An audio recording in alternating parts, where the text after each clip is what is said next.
Pedagang di Pasar Cinde saat ini mulai bersiap untuk pindah karena sesuai dengan perjanjian pasca Lebaran ini, pasar tradisional tersebut akan direvitalisasi. Aktivitas jual beli masih berlangsung di 2 lantai pasar tersebut.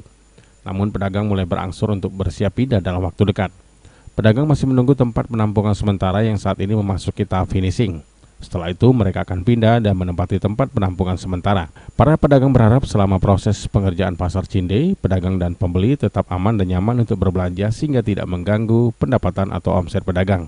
Kepala Cabang PT Makna Betum Palembang, Reymar mengatakan, relokasi pedagang dilakukan setelah Lebaran dan dilakukan groundbreaking pada Agustus 2017.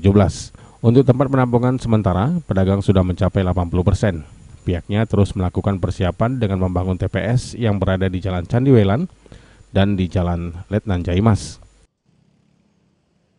Wibisono, PAL TV.